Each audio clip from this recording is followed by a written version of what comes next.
And you're supposed to put a button of Jessica. Yeah, Even though he's not here. Is that?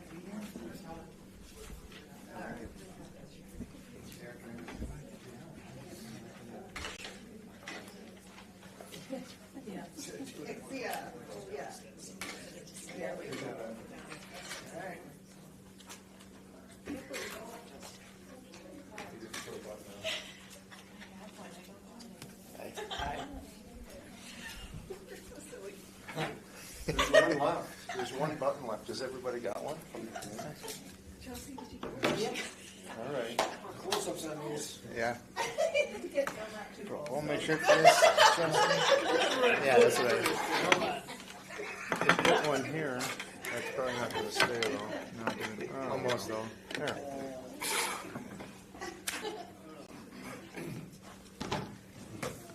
Been an interesting afternoon. My manager's been in Madison all week, and our generator, we did an annual test on it Friday, so we had to bring the generator out and this other phone stuff. Come on in. There's chairs right back that way if you want to grab some. We'll hold off for a little bit here.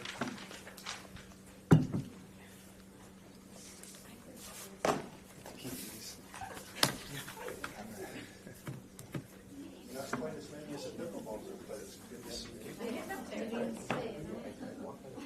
Well, they're playing on it. It's not really done. You know, it's not really done.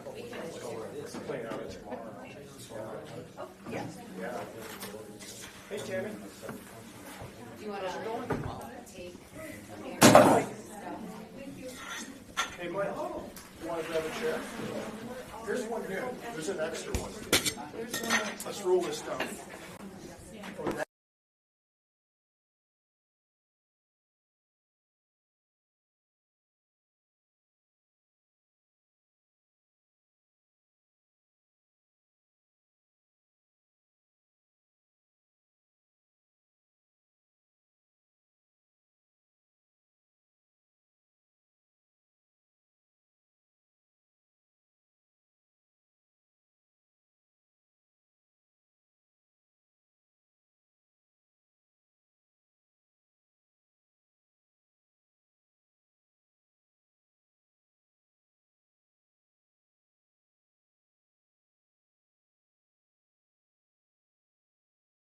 Call this meeting to order. I apologize, I don't have a gavel tonight. It's in the other room.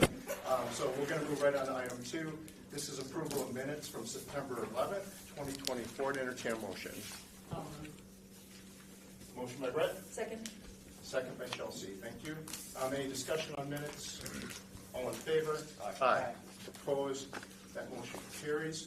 At this point, if there's a conflict of interest to declare, now's the time. I'm going to declare a conflict on item number 6. The Greasy Park improvements. Stock Construction is a big supporter of this program, and we are actually putting up some seed money to get it started. So I don't think that it's appropriate for me to. Hey, Sorry, welcome to join in on the discussion, but Ben will probably abstain from any action item. Thanks, Ben. Any others? Okay. At this point, item 4 is public comment. Is there anybody here who wishes to speak from the public outside of the agenda? Okay. We are on to item number 5. This is Wreaths Across America. Amy is going to go ahead and introduce this subject. Justin couldn't be with us today. Some of you will notice that we all have pins on in Justin's absence. It happens to be his 50th birthday, so I think these are pictures of stages of his life. It just so happens on his 50th birthday his back went out. So I don't know if that's coincidental or not, but we're going to go ahead and have Amy introduce the subject on number 5. Thank you. All right.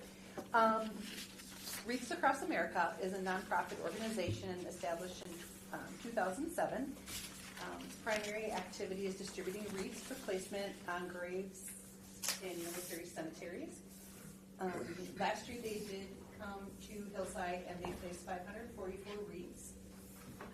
And then they are looking to expand that program for this year. And they're going to be seeking approval from the committee. Everything went really well last year. Our department fully supports the program. We just had a couple requests, and that would be no items to be driven in the ground. However, if the need be, they should be wooden, 4 feet above the ground, with the top 6 inches painted orange to easily identify or remove it. We'd also ask that they seek permission from the Catholic and Lutheran cemeteries as well. And then just responsible for any damage that may occur as a result of the program. But staff does provide a positive recommendation, and I think we have members here that would like to speak. Yes, welcome. I'm Sue Sternberg. I'm president of the Marshfield Veterans Council. And last year, Rail was the spearhead for everything. And we just kind of joined on with them. They wanted to back off. They're providing the transportation and guidance for us through this year. And that's Tim Norman, who started everything last year.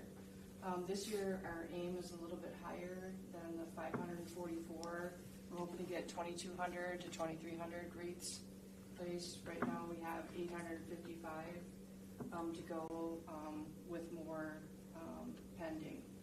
We need a lot of volunteers to help. Our big problem was trying to figure out how to identify the graves in December, unlike last December, which was beautiful. And we didn't know how many we were going to get last year, and like I said, it was only 544, which is great. But it's very hard to find graves depending on stones, especially in a community cemetery versus a national cemetery. Like the part that we have in the cemetery, which has a white stone, you know exactly where a veteran lays. We were considering the wood stakes. It got behind us. We were also thinking of and wanting to know, we won't do it this year, but for the future, like the utility flags, they're the little metal things, they're smaller, they're easier to drive in because, again, we ran out of time. Some of us are going to be gone trying to figure out how to get 200 or 2,300 stakes in, like we do the flags for Memorial Day. So just trying to figure out marking them. We decided the other day to have map people reading the maps and getting them to. We have no idea what we will get until the deadline is November 30th to have all the wreaths, however many we're bringing here, and go from there. Okay. Any questions? Well, a couple comments. First of all, thank you very much for what you're doing. I think it's fantastic. And to say that you're increasing it a little bit is kind of an understatement. Well, that's our hope. I think like times 4. Yeah. So I think that's fantastic. I would just wondered if we could somehow, when you say you're identifying the sites, and then like how are you going to do that in the future? So you've identified it now. Are we flagging that in the software? So that then next year it's easier? Is that kind of what you're thinking? We won't. Okay, go ahead. We got maps now for it, Okay. all 2,300. Yeah. Okay. I'm in charge of that. Yeah. Yeah. The big thing is trying to identify it in the winter time. Okay. You mean Oh, I the got barrier you. you can't actually find it? Correct. Understood. Okay, Yeah, I get it. that is our big barrier I get it. because of our usual December. So you're taking those stakes, like the permanent stakes, with a little bit of maybe a fluorescent paint on it would help, or? We were wondering, it's like you guys have the stakes, would the utility things be Oh, easier? You know, they'd be easier to get in the ground, they're smaller, and even frozen ground, hopefully they would go into right next to the grave site, and they would be placed beforehand and taken off when we remove the wreaths. So it's something not permanent, that there's an orange marker saying where every veteran is, because there are markers, but they're usually underground and that kind of stuff, and you can't see it in our winter. sure. So Okay. that's our dilemma. So going forward, we're not going to be able to do either one this year, but going forward, do you have any opposition to the Yeah, I think utility that's something you'd flags? have to talk with the cemetery staff on, right? Yeah, I think that it kind of contradicts our rules that we can't have things stuck in the ground around headstones in the winter. But, you It know, wouldn't be all winter, it'd just be for this program, we want to get it in by October, so the ground is better. The wreaths go up on the 14th, they come down on the 11th or 4th, depending on our weather patterns. So there's a special, should be dispensation for this whole Wreaths Across America program that I don't know how supersedes what cemeteries usually did. We did it last year with just the major cemetery, or the major veteran fields. veterans fields and that kind of stuff. But again, we want to do, that's our goal, is try to do the same thing as we do for Memorial Day, is get one out there for everybody, every veteran. Okay, I think this is something we can talk about in the future. Yeah, and maybe sample with it this Yeah. winter and see how easy they are to put in, you know, the frozen ground, and also if they come out easily, and yeah, just we can discuss all that as well. Can I say something? Yep, go ahead. I'm Tammy Neven, American Legion Commander, part of the Veterans Council. The nice thing about depending on if there were a okay way of marking the graves, then we know exactly where to go to get the wreaths off. Last year we had someone counting with a ticker, counted every 544 came back.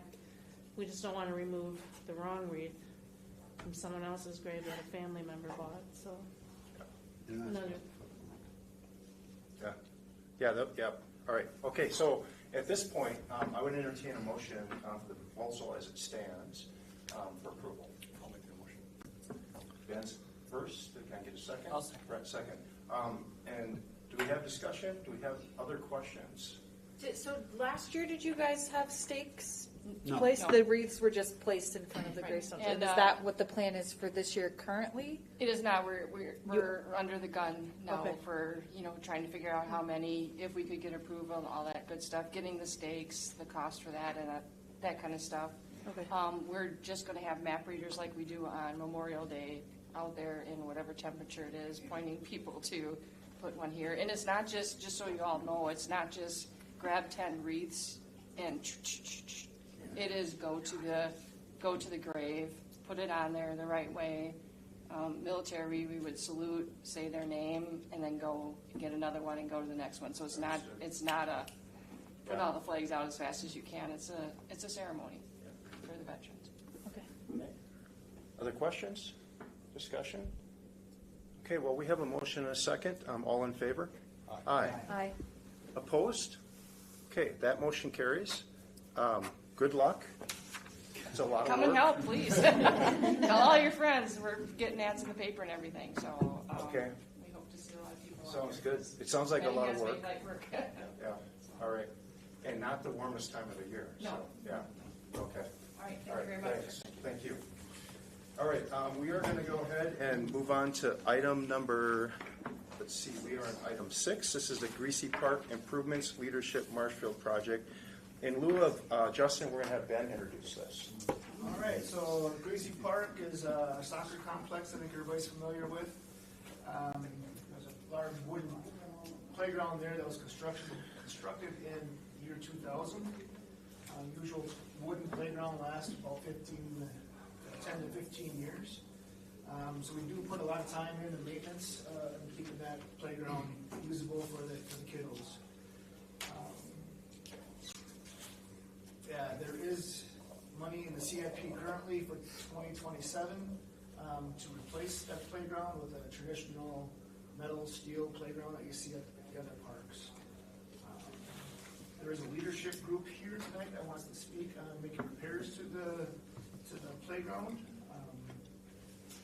Our department is supportive of the project, but we must prioritize the safety for the kids. Any modification should meet national playground safety standards. We do have staff that have a certification in this, so we would want to make sure that we are able to see the plans that you guys have, and we can make modifications if we feel are needed. Any errors or omissions should be corrected before the playground is reopened for the public. If the preservation project provides success, we would potentially look at repurposing the CIP money in 2027 and moving that maybe to a different project. Let's see here. Recommendation is to approve the Leadership Marshfield Greasy Park Playground project and work with staff to ensure that it meets national playground safety standards in a professional and workmanlike manner. Okay, with that, do you have an official speaker, or would you all like to? Lindsay? Sure. All right, welcome. Thank you. Thank you guys very much. I'm Lindsay Safford from Forward Bank. This is Abby Meyer. From Sub Construction. Bill Thomas, Prevention Genetics. and we do have a fourth, but she couldn't be with us, Connie Makowski from First State. And yes, we're proposing a renovation on Breezy Park. We're looking at taking out the majority of the existing playground and replacing it with safer structures that would be of a composite material, something much safer, ADA compliant. It would be similar to the type of equipment at JoJo's Jungle. I don't know if anyone's familiar with that. But we're at the very initial stage right now of in our leadership Marshfield of selecting our project. Knowing this would be a project that's not going to be done in April when we graduate, it would be a couple phases long. It's a bigger scale of what we're looking for. I think at this point, we're analyzing what structures are available, and we're going to kind of budget out to see the scope of the project of what we're looking at. I think initially we're talking like 500,000, 850,000, perhaps even beyond. So much wider scale. So again, the first steps would be to get your approval, which we would very much appreciate, and then set up an account through the foundation, and we would be the account managers then working together to assess the park currently and see which structures would be appropriate to install, and they would all be installed through a certified company. Correct. Reached out to one company here. It's a very big, large company here. It's landscape structures. I have a very large book of quite a few different things. But my kind of question is, at this point, is obviously you kind of had something planned for year 2027. Is there something that's already been planned that we could work off of that's been somewhat approved, or have you guys been in the planning stages as of yet? Or we have a representative that's more than happy to come out and take a look at everything and see what's.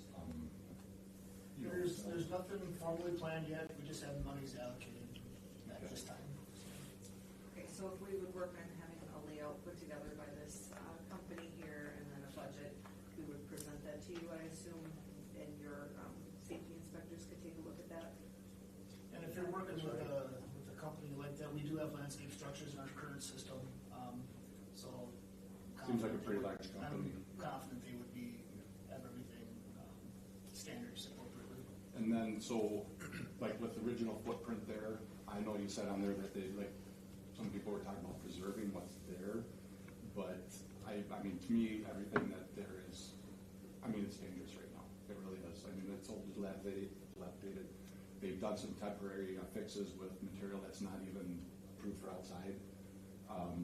There's potential for many, many wooden slivers right now. It's really bad, to a point where I'm really surprised it hasn't been closed down. And to me, it's like, if we were to do this, would the city be the ones to remove what's there? Would that be part of the city budget to do something like that? Yeah, I think we could work together. So that way, because that way, you know, if we see, when we do our fundraising, we can sit there and say, yeah, the city's able to remove this part, but we can work with that part. So our part is to rebuild. And then, obviously, we have a huge area there. It's a beautiful canvas to work with. And to sit there and say, okay, how big do we really want to make this? I haven't been to the JoJo's yet, but I've seen pictures online of it.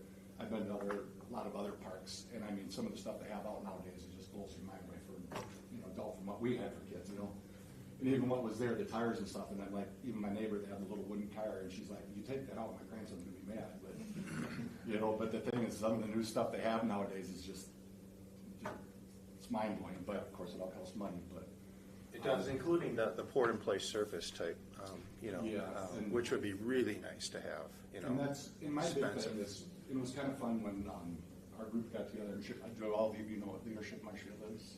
So when we were stuck together, four of us, one thing we all came down to, we actually worked really good, but one thing we all came down to was, this is all about children. We really wanted to do something for the kids. I don't know if they told you, but we actually got a donation from staff, thank you, for planting a bunch of trees at Grant School in the playground, and that's going to be happening probably next week already. So most people are like, here, for a leadership program, it's like, here, take on a project so you can get it done. The Grant School thing, that should have been it and done. We have big dreams. We want to see something really cool going on. and something that, like you said, there's a lot of great companies in this town that, donation-wise and stuff, and all the families that live around there, I'm sure we can get some volunteer help to do whatnot to help ease the cost of it. But to me, that whole area there, it's like all the soccer fields, and I don't know, everybody takes their kids playing soccer, and you got 3 other young ones, you know, gotta keep them busy, so I'm to the park. And I think that's just, that whole side of town there would just explode with that. I would, so, thanks for coming down, first of all, and thanks for considering this as a project. I think we, as a committee, had just toured some of the parks and some of the areas that are needy, and that being probably the biggest one. And it is, I would agree that looking at that structure and, from what it was, that was put in as a community project. If you were here, if you lived here that long, was it 25 years ago, I think. And like you said, it's long lived its life. It's over. Thus the money in the CIP. But I think, that what I understand is that the scale of that playground would be, downsized some and then moved. So I'm glad to hear that you're considering, the possibility of keeping where it is and keeping, that layout, maybe the size the same, because I think that's kind of an asset and something that's unique to that park. And the fun thing with a lot of these structures, it's not spread out. They go up. There's a lot of climbing the bridges, the climbing tracks. Right. They were telling me there's like bridges and stuff high up on the other parks and whatnot. So it seems to be the trend now. Everything's going. Kids like to climb, Yeah. But it's just Understood. I think it'd be awesome. So. Yeah. So go ahead. This is my request is that everything you guys are doing is in conjunction with the city. I'd hate for you guys to be going one direction. You guys are, no, we can't do that. You know what I mean? We So I would would love envision- to phase this with what you had planned and ultimately use those funds maybe for phase 2 or 3 Well, I of think this my- project that we're laying out. My comment to you is when you have you approach with we're going to get $500 to $1 million. I was like, okay, time out. That's it's a little bit. It just after it's going through the pool and seeing how much effort that takes. I like the idea of doing a little bit of a phased approach. Maybe get a couple wins under your belt, right? People can say, okay, they're really doing this. But in all that, I would say make sure the city is. You guys are going step together here to make sure. Like with the leadership program, it's a 1 year, one and done type of thing. Like some of the other projects, some people like, well, maybe some next group might take this on or take that on. We kind of talked the way that if we were able to get like this really nice first phase done, we could really hit the anchor of it. And then maybe still in the 2027, the budget to say, hey, we want to add a splash pad, or we want to add, some nice lights for the, to light it up at night for the short days that we have, or who knows, maybe a little pavilion or something other. But I mean, I look at with the zoo park over there. I mean, it's really nice over there, nice indoor pavilions used for.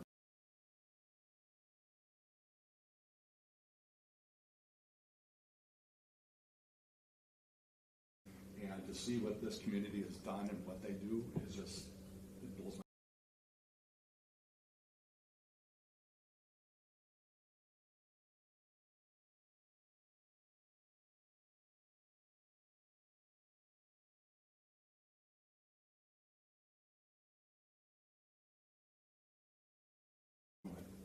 Gives me goosebumps. It really does. I'm like, No, I definitely and it's all about the kids, I mean, to me, it's like, setting that up for the next, and that stuff, I mean, when you look at the warranties on here, the smallest warranty on some of the material is like 5 years, and some of the material goes up to like 100 years.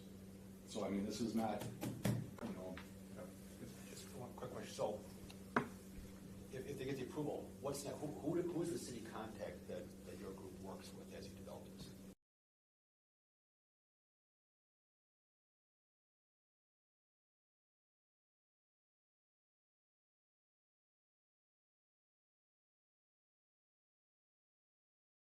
that, hey, we're really trying to do something we can get established. But as everybody knows, when it comes to donating money, right now is the time of year to go. There's a lot of people out there that are looking for something to write off, and if we can get a couple of really good, nice donors, and then try to get some matches and stuff. If we could get something established by the end of October, going to November before Christmas hits, and we're pretty ambitious. I think we're all pretty outgoing, and we know quite a few people. I know quite a few people already just being here, by 9 months. But I just look at this community; it's just phenomenal. So. I'm gonna go ahead, at this point, just make a motion to go ahead and, I'll make that motion to go ahead and approve the concept of this group working on fundraising and, working with the city staff, and by city staff, I mean Justin and Ben, on, getting things going. I like that I really do like that you're, considering creating the foundation account right away, and working with the foundation that way. I think that'll be really helpful. So I would entertain a second. I'll second. I get a second by Chris. So let's go ahead and, go ahead, Natasha. Yep. So one of the things Justin had said was that he felt like when families were at the soccer fields, that the playground was really far away. And so he had thought about, that's just one of the things he said during the tour, was if we made this a smaller thing that was more affordable, because to replace a big playground is expensive, he was thinking of more putting it by a basketball court. So just so you know that that's, if it's a smaller size project, it might do well to go there just so that families can see their kids while they're also watching the game. But if it's something where you need a lot of land, then probably where it is, there's a lot of land at Greasy Park, just different things. So just so you know that's. And so one of the things I kind of looked at there, my background is I do facilities building maintenance. I work for basic exact sciences in Madison now. We went from a little small lab this size to almost 2 million square feet now. All the construction stuff, and to me, like that, you can almost start building the new park in the new place where you're kind of talking closer to the fields. That way, you can kind of leave the old part still going, and so it's not like ripping everything away because who knows? They have a lot of stuff in stock, but is it the stuff that we want? If it's going to be a year out, then at least we have all the money and everything ready to go, and we can leave that in place until then. And then maybe stage 2 would be the city removing all the other stuff and then putting who knows what there. Because to me, it's like when we built other buildings, a lot of people do that. They build all the new stuff there first, and then they rip the old stuff out. Because to take that away, I'm sure that place is well used. And to sit there and all the kids, be teary-eyed watching us rip everything out with nothing there, and then all of a sudden, it takes a while to build. So. Yeah, I like that idea too, because if for some reason, fundraising doesn't happen the way you want, we have a smaller area if you need to go downsize maybe a little bit, rather than start in a big area and then not be Another able option to might be finish. too, if this is a leadership Marshfield plan, you guys gotta be careful you don't bite off too much that you can't finish in your term, and maybe that's one of the ways you do phase 1, smaller, that then can grow it more. But see, there's nothing to say that we have a deadline to finish it. The whole thing idea is just to do something like this, but there's nothing to sit there and say, okay, our graduation is done in April, thank you, and there's nothing to say that we can't keep going. You might be hooked for life. Yeah. That's the reason I'm still on this committee after leadership Marshfield, 12 years ago. But no, to stay involved with your community, right? And I think you guys have taken a really good first step in joining leadership Marshfield and learning more about your community. So I think it's a really positive thing. Yeah. And when they brought it up, I kind of knew where the park was and stuff, and I literally just bought a house a few months ago on Cedar Avenue, which is maybe a mile away. So I was like, wow, that's in my own neighborhood, and these, they live over on the north side. So, but it's one of those things. It's like a huge, beautiful park there, and everything else is there. It's like, be a good thing to do. Great. Okay, we have a motion and a second. Any other questions? Chris, did you have something? No. Okay, look like you're going to ask something. Yeah, no, I'm good. We're good? Yeah. We're good? All right, so we have a motion and a second to approve. All in favor? Aye. Aye. Opposed? Okay, that motion carries. Just note that Ben abstained from that. Okay, thanks. Thank you. Yes? Real quick, just to mention, we did bring up adding lights to the park, just to improve safety, on summer nights and things like that. Is that something that we could consider as well in our budget? Well, I think that's something you would work with staff on for sure.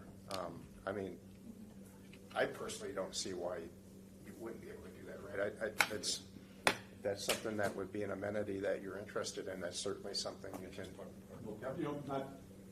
I can tell you that's not going to be inexpensive, but safety wise, and keep crap out, stuff like that, I guess. But My one comment is, I think having that goal of $500,000 to $1 million is a good goal. A lot of times people come with these ideas, but not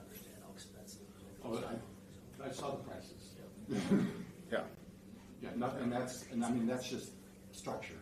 That's, not doing the labor, it's not calling all the preparation. Like I said, if you want to put a nice floor down there, some of that stuff they have, that matting is just unbelievable what they do nowadays. Yep. And to have that, so you're, basically, I want to say kind of downtown, is low maintenance, or zero maintenance, but there's no such thing as zero maintenance, trust me. But the low maintenance, instead of having to bring out, the wood chips or, the rubber shreds that people are saying have health concerns and stuff now. So to have something like that laid out nice and clean and be able to maintain easily would be really good. Yeah. Okay. All So right. I think our plan is to put together a budget, price things out, and then we'll circle back around when we reach that point. And Ben and Justin will be in touch with it. Sounds great. Sounds good. And then we'll probably see you back here. Great. Yeah. Good luck. Looking forward to it. All right. Thanks for coming down. Thank you. You can all stay for the next half hour, or you can go. I have to use bathroom real quick.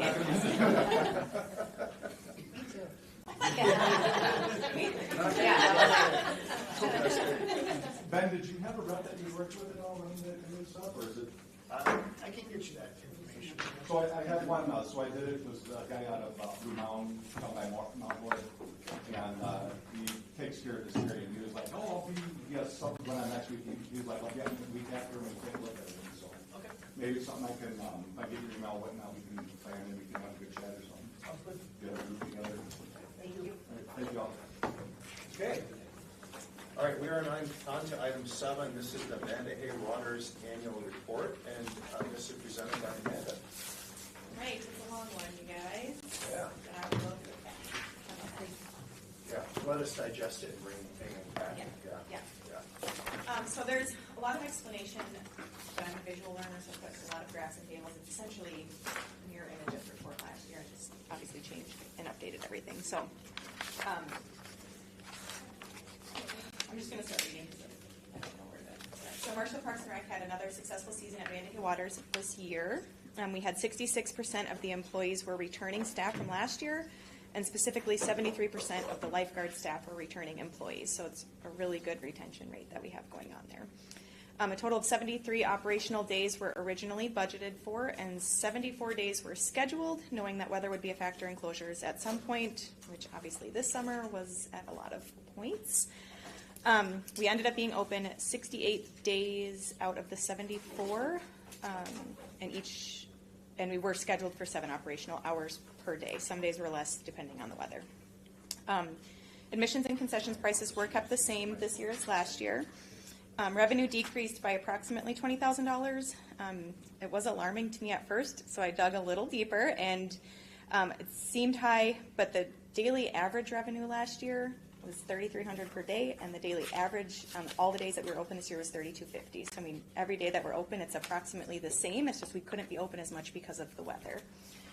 The highest revenue days were similar, also a couple days in the 5,000s, but usually it's around that 3,300 mark.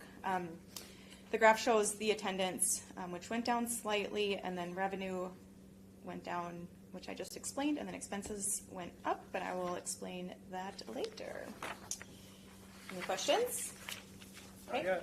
All right, so the next page we have attendance.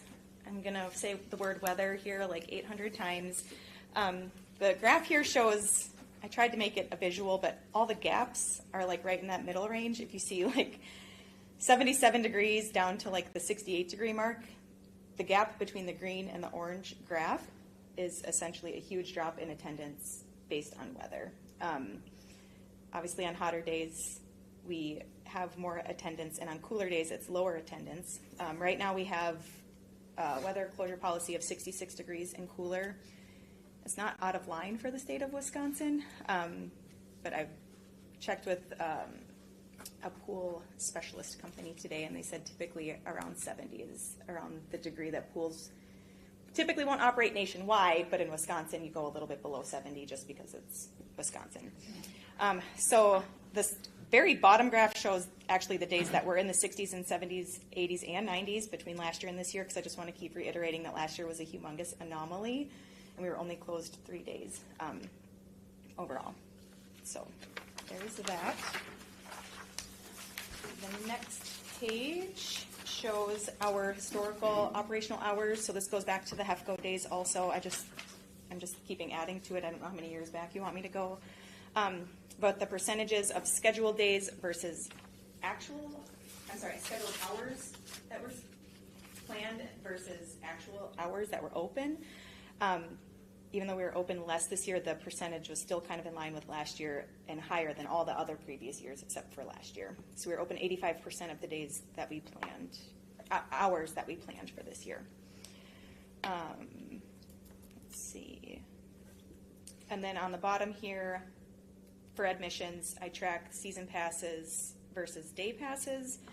It's trending in the right direction. We want to see more season pass scan-ins versus day pass scan-ins simply for the fact of being less monetary transactions at the front desk and then a time saver at the front desk as well.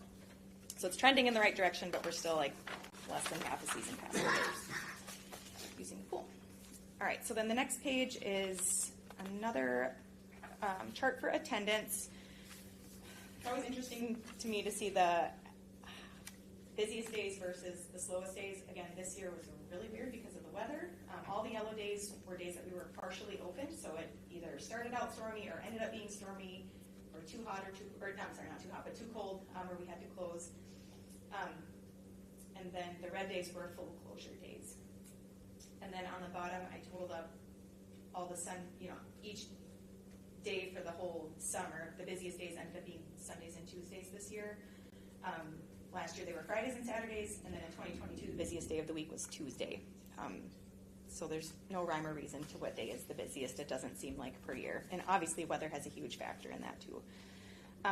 The one thing that does stay consistent year to year though is a humongous drop off in attendance as soon as August hits. It's like dramatic. Even the staff notices it, we notice it in revenue and everything, but these weeks 10 through 12 down here are way lower than average for the rest of the whole summer. I mean, aside from week 3, but there's like 3 or 4 thunderstorms that week, I think. So, any questions yet? Okay. All right. So the next one, you go into revenue. I added a couple columns to this one from last year, so there's a little bit more information. Like I said, revenue had decreased basically in all of these areas except for programming. We did add several more programs to the facility this year. So we added more lap swim days. Last year it was just Monday through Friday. This year we added also Saturday. Next year it's an easy thing to do for the public, so we'll just do 7 days a week next year probably.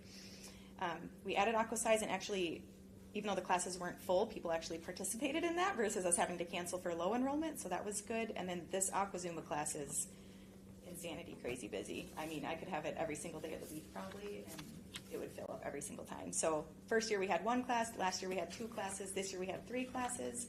Then we also added a drop-in rate for that too. We're just trying to brainstorm ways to get more people to come to the pool. At the bottom here, the transaction breakdown between people paying with cash or check versus people paying with debit and credit cards. Again, we're trending in the right direction, but there's still a lot of cash and checks going through that facility for teenagers to monitor. All right, so the next page is our expenses, which I know is probably a huge interest for everybody. I have some asterisks here with more knowledge of the 20 different systems that we use to track budgeting things. I found some more things this year that I wanted to have in the report this year, but I wanted to make it consistent for the numbers for last year, so I updated those. So it's a little bit different than last year's report there. But when you're looking at all the expenses that increased, weather, cost of living, and inflation are 3 factors that I want to focus on. Like I said in the beginning, 66% of our staff is returning. That was true the last year as well, and I know the majority of the kids want to return again this year, so that's going to keep growing, which is good. Every year they return, though, they get a 50-cent increase, which is awesome. It's awesome for retention. It lets me retain really good employees, but it does affect wages and benefits annually as well. And then another change this year, I know I mentioned it there, but I'll mention it for the public. The state of Wisconsin required us to have a lifeguard at the top of the slide again, or not again this year, but required it this year. So that changed staffing a little bit because lifeguards get paid a little bit more than attendants, so that's a slight increase there as well. And then we added several employees this year. Last year felt like bare bones, honestly, and the first year was almost impossible. So we actually had 40 lifeguards this year and 18 attendants, and that was really the sweet spot for staff. I didn't personally, honestly, to me, have really any issues with hours that were given out. Our system allows them to kind of trade shifts and stuff, so they can kind of give up a shift or take a shift whenever they're actually available compared to when they're scheduled. So it works out fine. But all of those employees also have to be trained. So when you're talking about preseason training and in-service training, that's going to factor into wages and benefits as well. Utilities, it was increased from last year. Everybody knows that inflation is still a thing. So I'm just going to focus on that. For that, we get charged more for electricity, water, heat, everything. And then also circle back to the weather for that one, because when it's colder outside, it takes more energy to heat the water. Every single time that and then going down to supplies and stuff, I'll go into that more, but along these lines, every time it rains, it takes more and more chemicals to balance the water back, because it's just adding more fresh water in, and we actually have to clean that water before people can swim in it. So that is a ton of money in chemicals. And then also on this repairs, equipment and supplies, there's a couple of expenses that were new to me this year that I have never even actually really known about, and I don't think I've ever been charged to the Vandahay budget. They've been charged to the city budget before. One of them is the boiler monitoring system, so part of that building is heated year-round. It used to just go on someone else's budget, I don't know, but this year they charged 25% of it to the Vandahay budget, which was almost $3,000, like $2,500, I think. And then during one of the storms prior to the season starting, a tree fell on a light in the parking lot, which had to be replaced, so that was another $3,000. So those are two really big expenses that drove that number higher. It's still under budget for the year, so I'm not terribly concerned about it, but that does explain a little bit more why some of the expenses are higher than last year. Mechanically, things have been going well there. I mean, there hasn't been any major, oh, it's broke. I mean, we did have an unexpected with the light pole. It was $2,000 for the pole itself and then labor. But no, nothing mechanically in the mechanical system.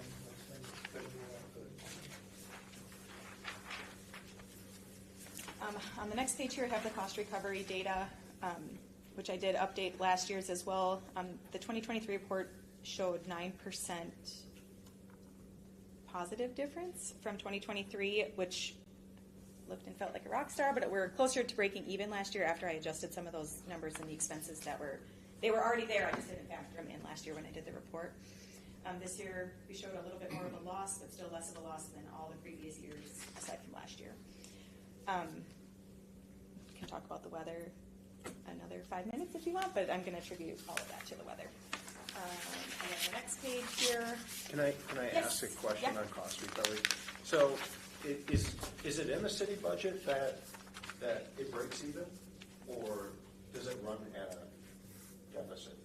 So as far as so from this committee, the recommendation was to aim for like a 6% positive gain. I don't think that's a recommendation anywhere in the city budget necessarily. And everybody that I've ever, you might Google it and find one person that's like, it can be a profitable thing, but any city person that I've ever talked to is like, city pools are not meant to make money. That is not why it's built. It's built as an attraction to the city. It needs to be ran well, staffed well, and safe, and people want to come visit the city. It's a source of revenue, but in my professional opinion and anybody else that I've ever spoken to, it's not necessarily to generate a profit. Good enough, thanks. Okay. The next page is concession sales. I left the 2023 information in there so you can kind of see it's pretty much identical. Ice cream and pretzels are the most popular. Slushies compared to soda from last year, soda this year compared to slushies last year, but our slushie machine actually was giving us a really hard time. We tried to function with it, and I'm going to have it serviced or something over the winter because it is not working right now. Otherwise, slushies would have probably been a top seller.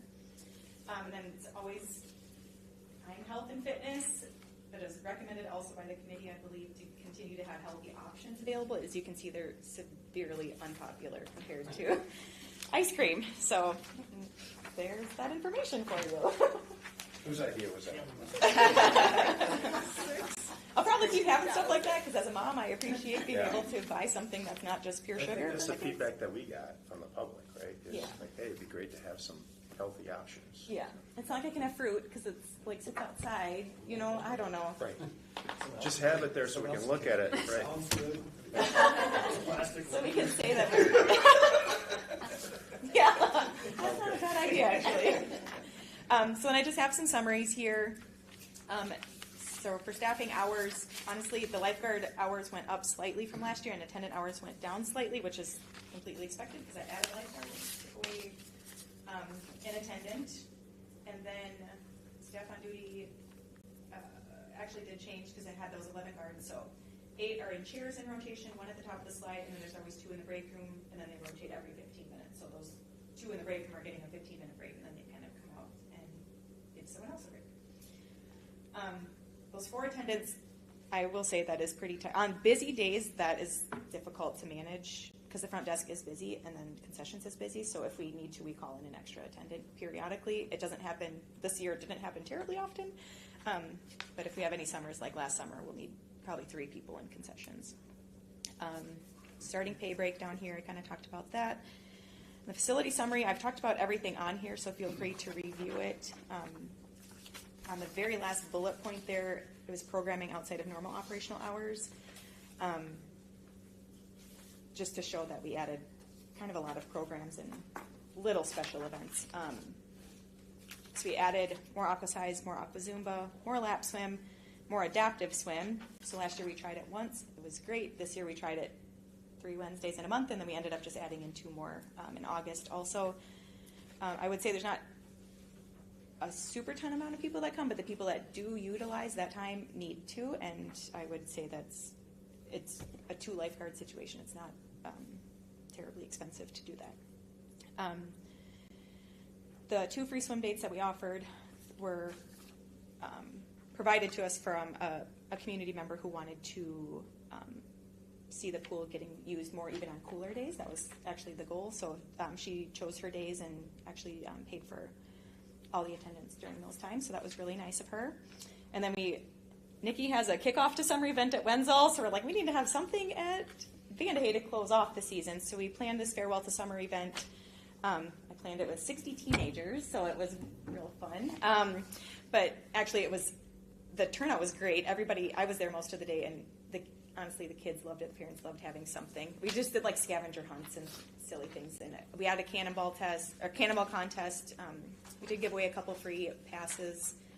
I'll talk to you guys about that after this little summary down here. So then Sophia Smers, the lifeguard who passed away last year, we had a day on the 22nd to commemorate her. It was too cold to open, so we had it the next day, which was also super cold, but we couldn't postpone it any longer just due to some staffing things.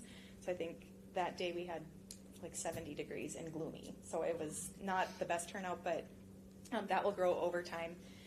I always try to keep the pool open a couple days after we close, so I can run any recertifications that need to be done. That way I can keep them for 2 more years ideally, and use our own facility rather than renting the high school for that.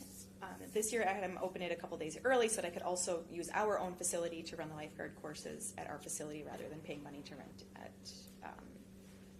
the high school, which we ended up having to do anyways because it was too cold. Can you imagine that? Yes. And then all of our lifeguard and service trainings, obviously I have to be part of the programming because it's once a week. A couple things to note in the closing here. Our pool manager, she's been a lifeguard since she was 15 years old at this facility, and she's been a manager for the last 3 years. Wonderful, awesome. It's going to be actually extremely hard to fill her shoes. So that was kind of sad. A big topic of discussion is always our schedule. I hire high school and college students. It's very rare that I have any applicants that are older than that could even provide any type of availability outside of summer hours. But on top of that, these high school and college students have other things going on too. I probably have 6 or 7 pairs of siblings. So if they go on vacation for a week, I'm down several staff members. And this year, actually, it seemed like, I'm not trying to exaggerate, I think 4 sets of siblings, so 8 employees were gone for like 2 weeks straight. It was crazy, but I was perfectly fine staff, but that's why I have to have so many staff members. But we go around obviously their schedule when the private and public schools get out for the summer, and then we always close before the fair because we want to take nothing away from the fair because that's a humongous event in this community too. Overall, going back to your point, I just, at my very last sentence, I have regardless of the weather, revenue, expenses, or even the occasional fecal incident, Van Waters provides an invaluable service to this community, one that is accessible, safe, and fun, and makes our community a more desirable and attractive place to live. For sure. I'm gonna just make a quick comment to the committee. There's a lot here in this report, right? I think we should take like the month to digest the numbers, and before we ask about numbers today, and just bring that back next month. That's fine. Because I need to like look at them and analyze them a little bit more. But this is really, really cool. This is really well done, and I think there's a lot of information here. I think that the council would be well served to see this. So I usually do present to council, which I think is scheduled for Tuesday. Do you still want me to present this one to Tuesday? It's really not up to me, but I'm just saying I think that this would be good information for the council too. Brett, go ahead. I just want to comment real quick. I think this is really well done. I like how it's put together, and you did a great job. Thanks. Yeah, excellent. The last comment I have is that one fecal incident when it was super hot out cost $5,000 in revenue. The worst. $5,000. $5,000. Let alone the expense to put And into then we don't even know if it was really a fecal event. So, I right. know. Yeah. So. What have been Go ahead. That's crazy. So this is not to digest it, just as, it might be helpful to know for the revenues page what the anticipated revenue was. You know, because you can anticipate, just so you kind of, and then was there a budget for the operational expenses, and then what was it? So those are just two things that would be helpful to. We're under budget for our expenses. I know that for essentially everything. Overall, I think, yeah. pretty much. I don't know if revenue is broken down by like that, or if don't ever I don't anticipate. know, Okay. but I can. Now I have historical numbers to go off of, so I could do that. I know it's never going to hit what you anticipate. Of course, yeah, no, but at least, yeah, I know what you're saying. Yep. Okay. Anybody else for now? Let's hold our questions about numbers till next month. If we have them, we'll bring them up. Do you Okay. still want me to present to council on Tuesday? I mean, that's not up to me. They have it earlier, I guess, to say it's done now, so they can get it in their packet. Yeah. I mean, I don't see why not. Yeah. Cool. Okay, we are on to item number 8, which is the Winslow Plaza annual report. Thank you. Thank you, John. This will go pretty quickly because I give you guys these numbers basically the whole time, and it's not so budget heavy because it's more event based. So I broke this down by our events. I figured the best way to do it is per month, just so we can see what we do each month at the plaza. Obviously, January we opened up the rink on the 17th. Unfortunately, that was only open a very short amount of time. Hopefully the weather will let us have that open longer. But we did add more of an ambiance to the rink. The park staff did such a great job putting up lights that we had gotten. To me, if you didn't see it, it looked very whimsical and pretty. It's our plan hopefully to do that again this year. And we have longer Caesar to do that. And with that, we may add more events actually with the rink. So then we went into Cabin Fever Fest month for February. They had the fest and the run. On the 17th, we work with Main Street Marshfield and the Run Club. That will be scheduled again for this upcoming February. It has gained popularity even with the cold temperatures. Our staff, or I do, provide the fire pits and s'mores for that event after the race concludes. March and April, we've had a takeoff. It's mucky out there, so we don't do much. May, we kick off.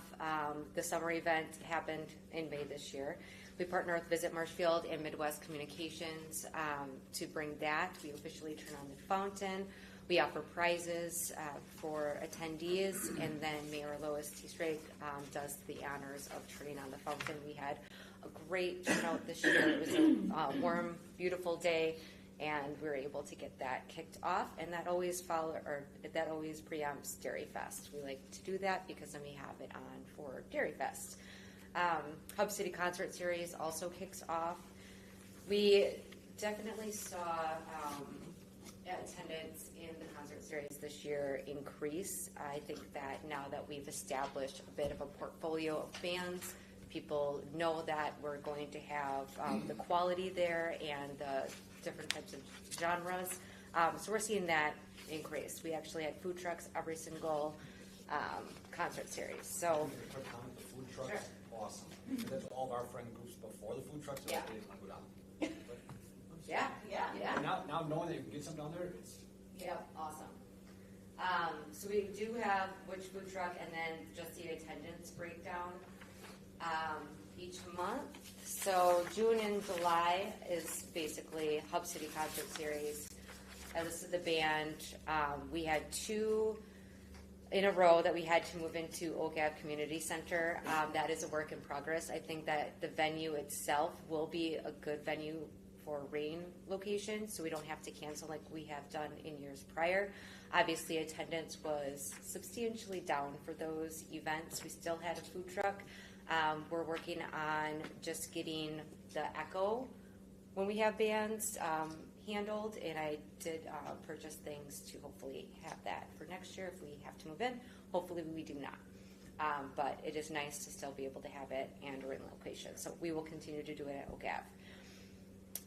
We did have Zumba in the plaza with Dance Party Fitness, who actually does also the Aqua Fitness, so she also stays busy with us in June and July. Looking at July, we added a new activity. I had a high school student approach me and ask if they could put on a creative kids corner, and it was basically we provided activities and they were already pre-planned, and kids could come out, do watercolor painting rocks. It was laid out, and I thought that was really great of her to show that initiative and teach the classes. The attendance was down, but we did get kids there, and a couple of times it was rained out. But I loved the fact that she had that thought to do something, and then we partnered with her on that. It was free to join, and the biggest thing was just to get kids outside doing an art activity and not on their devices. So we may look at bringing that back next year. We just may have to advertise it a little bit more and have a little bit more structure. We did have yoga in the plaza in July and August, partnered with Off the Mat Yoga. And then I did list the July concert series, what we had, and the attendance. So I would say it was around the 250, 350 average. The last concert of the series was with Hub City Days, and that was the Verve Pipe National Band. We expected there to be a great turnout. The weather was perfect, and there was. We had at least 1,600 people in the plaza for that show. It was a great way to end the concert series. So total of Parks and Rec events for year to date is 20, and then we between park rentals and community events that we did not run was 19 in our busy months. Partner events that we have in the plaza, Dairy Fest, obviously, and Hub City Days. We continue to partner with Mackey to support, assist, and provide parks to hold Dairy Fest. That includes Columbia as well.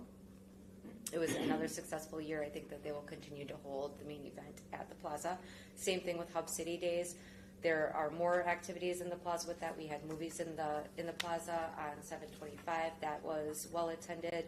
And then we obviously have the Brew Fest and the band on Saturday. Multiple parks were utilized for this event, including Veterans Park as well for the family zone. Awards that we received this year for the 4th year in a row, we did get Best Live Music for the Best of Marshfield 2024. So just want to thank everyone who voted for the Wenzel Family Plaza. It just shows that, we are getting the support for the concert series. And it's obviously the people vote for that. So we want to always thank everyone for voting for us because it's a passion of ours, mine, and I'm happy that people like it and attend. As far as sponsorship goes, it was down from last year. We got $12,600 for the Hub City Concert Series. I would love to see that grow, and I think just looking at the attendance from last year, sponsorship does matter, and we do, I think it does help get companies out, their name out, when we do have this, because it doesn't just go on, you know, social media, it also goes through our advertising for radio. Anytime I do a live, interview with the bands, we shout out all of the sponsors as well. So it is a benefit. I am already getting the packets ready for next year. So if you know any company that is looking to sponsor, please get a hold of me. As far as what the money expenditures, obviously the fountain water usage is one of the main ones. So we did break it down for the water usage per week and per month and what day to show trends. This year we were open, we cut the hours 11 to 7 except for special events. So you can see the water usage by gallons and per month. As you can see, we were down from last year, whether that was weather or the cut hours. It's hard to say, but the cost, there was over a 300,000 gallon usage difference between last year and this year. So the cost actually did go down from $14,600 to $13,070. So we are saving money, again, whether it was weather or the fact that we did cut the hours. Just to round out the report, social media analysis. Obviously, a lot of what we do is social media based. I do have an assistant that handles all of our social media, and you can look through these trends. It is working.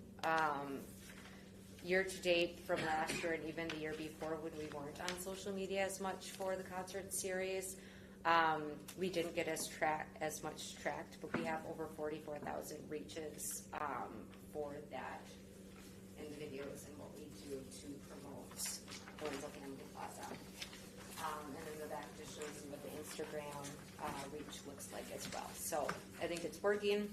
We'll continue to do that and grow the page and hopefully get more people here in the summer. So, any questions? Nice job. Anybody have questions? I just have a question on the splash pad. So how's the maintenance been with that? Have we had any issues there? I know there's some days that it's not working. There was some days that we were down.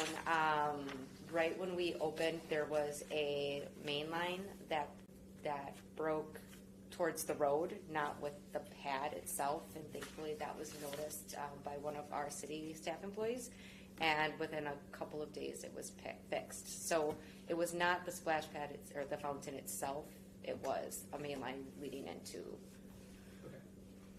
and if you have anything to add about that, Ben, but. No, it was just a coupler that broke, so. And that's what happened to the year prior when it was down. Okay, I just want to make sure it's not, Yeah. And the year prior when it happened, the computer was in the pit, so we moved the pit, or the computer out of the pit. The same thing happened this year, so thank goodness, We moved it. we moved it up out of the area, so. Other questions? All right. Thank you very much. We are on to report section. So we're going to start with recreation. Amanda. Right, we just had our senior health fair last Friday. Attendance was down a little bit this year, but we had more vendors that wanted to be here, so I think that is something that will end up also growing.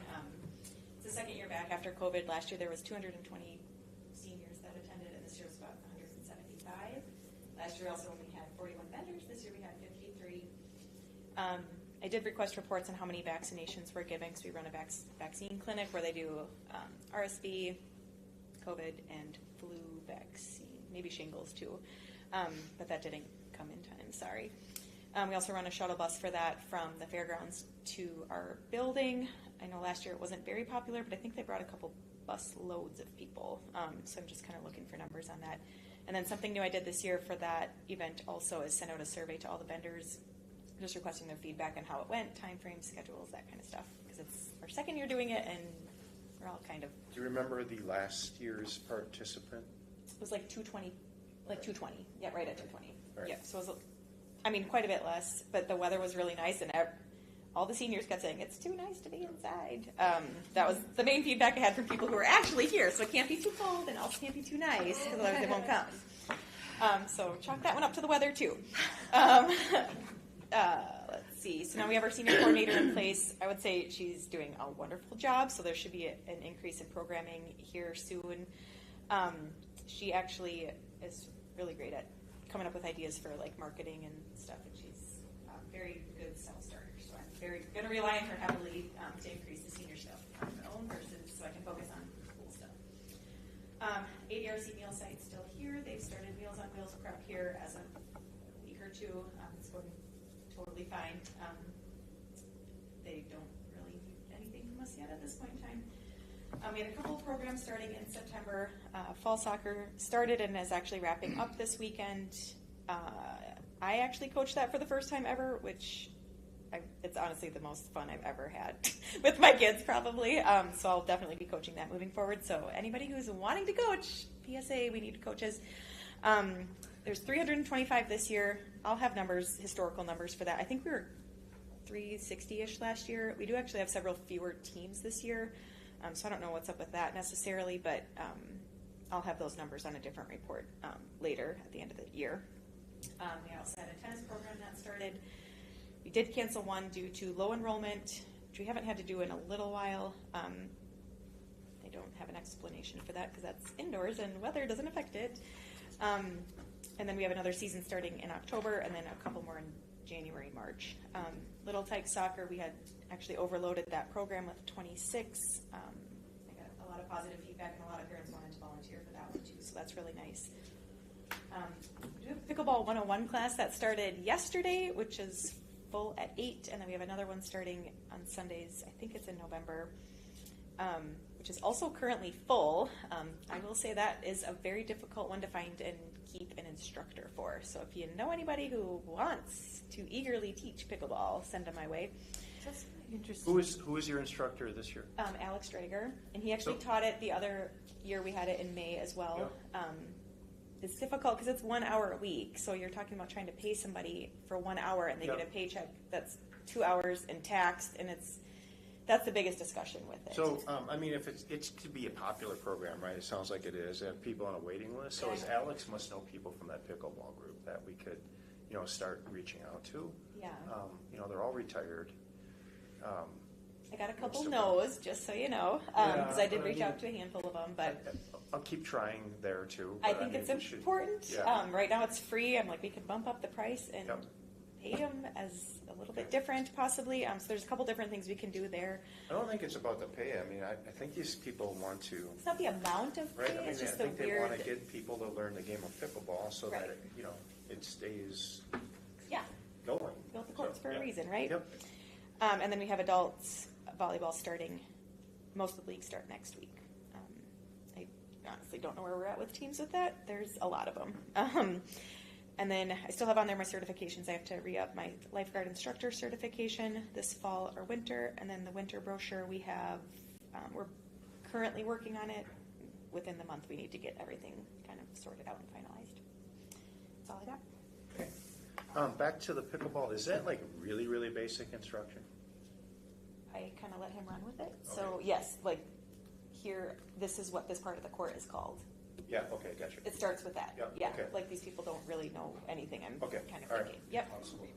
Thanks. Yeah. It's 101, not 201. I got That's a sophomore class. I got it. All right, on to events and programs.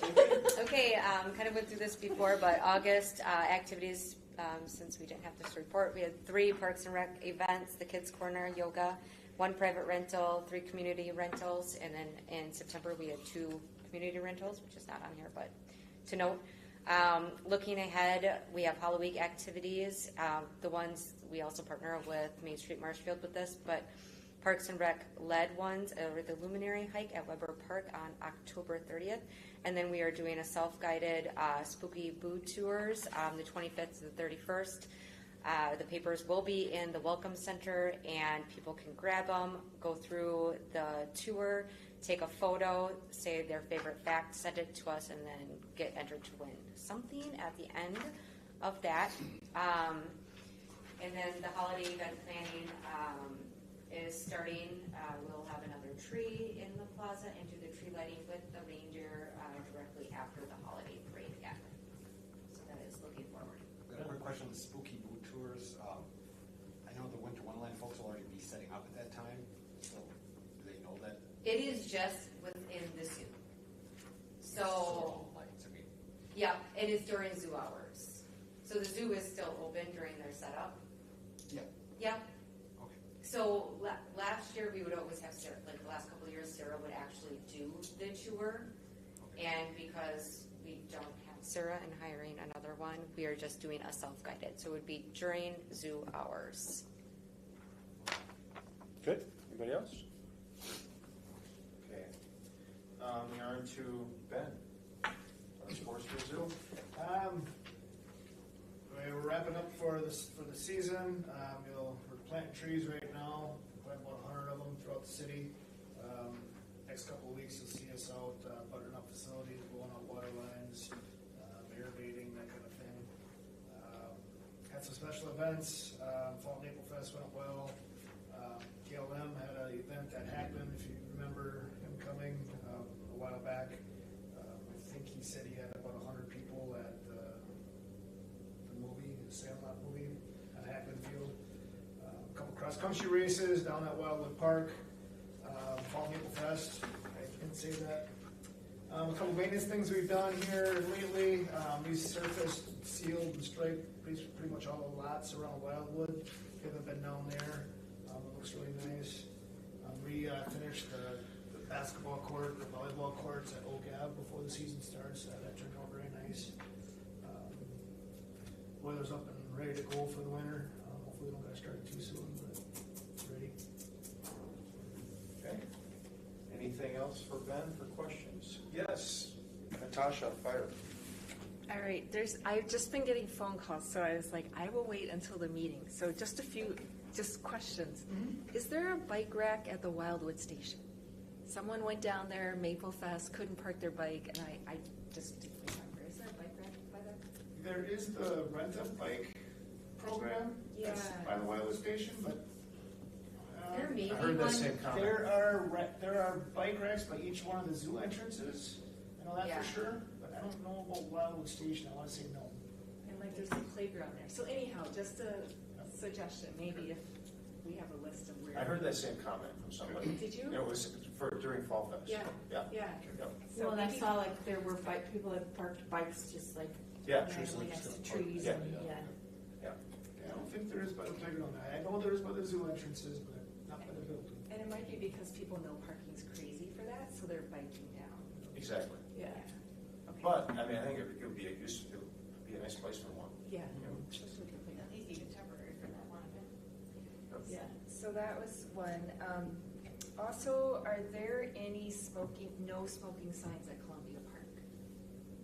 There was a big dance recital and someone We was put smoking. the no smoking signs up around the playgrounds a couple of years ago, but I don't think there's one by Columbia. So I guess because they have events like bands and things like that, maybe people don't realize that they can't be in a crowd smoking. Well, I don't know that that's true. This committee tried to make that true, and it was denied by the council. But we can talk about that. And I think that was specifically at Wenzel Plaza. Keep smoking. you Yeah. can smoke in Yes, you public can. parks?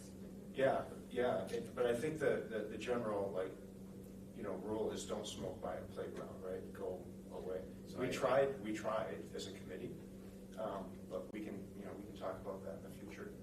If I had to bet on it, I think we have a policy that says no smoking, but it's not an ordinance. Yeah, Okay. yeah. So you can't enforce policy. You can't, there's no teeth to that Right. without meeting ordinance. So I don't know, as a committee, we could tackle that maybe, Yep. or we could just talk about if it's a policy, do we put up a sign and say, please no smoking? I would love to. And that's what I'd we've love to done talk about with the that. playgrounds and the zoo. Please, but we can't actually go in and give them a fine or a ticket. Let's put that down as As an a agenda item for future next agenda? month, if we could. Yeah. Yeah. Okay, and then, well, this is another future agenda, so I'll do that next. And then someone was just wondering how to handle e-bikes on the trail, and maybe that's a future agenda item as well. Because, so I think it just needs to be a discussion. They're concerned about the mass of the bikes, the speed of the bikes, and the fact that there's people walking trails. So it's the, motorized vehicle and, whatever, so. Yeah, that's covered in policy, but they are allowed on the trails right now. They are allowed, because they're not considered to be motorized vehicles, like gas-powered vehicles. I would suggest if we want to discuss it, it should probably be put on the agenda. I don't know exactly what trends are without doing some research. I think it'd be a really hard thing to stop, but considering the popularity of e-bikes. Phone calls or communication I got, so. Yep. One other thing too, I've been trying to connect with the homeowner on the trail by Adler and Lincoln, but I haven't had success with the cell phone water. Oh, I know where that is. But knocking on the doors. But And it's like all algae and it's super slippery now. Yep. Okay. So we have, let's see, we're up to cemetery. Amy, sorry. All right. We had 16 burials in August and 13 in September. Contracts were approved and signed for another 5 years with the Catholic and Lutheran Cemetery Associations. We advertised for fall cleanup, and that took place October 1st. Everything went well with that. Dan and I attended the annual cemetery conference in Lake Geneva in early September. Marked out headstones for Marshfield Monument, and mowing operations continue.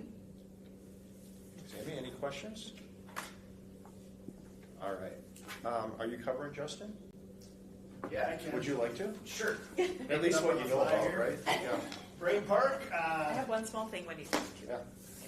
The nets went up Monday, and they were being played on before the nets were up. Yeah. They're packed. They actually called our contractor to make sure they were there opening the gate for the people putting up the net. But no, it's going well. They are open for the public to use. They've been used heavily this week. We will not be putting the windscreen or the practice board up until next year. We'll just take it down in a couple of weeks. But they are open and usable, and I think there's finishing touches to happen, right? I think there's no signs up. There's no, like the donor boards aren't up yet, that type of thing. And of course, the lights will probably be next year. I don't think that has to be. It was just approved. Was it? It was last night. Wow. Yeah. I missed last night's meeting. So. All right, good. So yeah, there are things that are still happening, but they are usable and open. Come and enjoy them. I have no update on Wenzel plot, Wenzel restroom. Really, I don't have any updates on any of that. Yeah, the road is being constructed right now. I don't have an end date, but it's being worked on. It's like they're making really good progress on it, further along than I thought there would be, because there's quite a bit of work there for drainage. Yeah, so looking good, looking really good.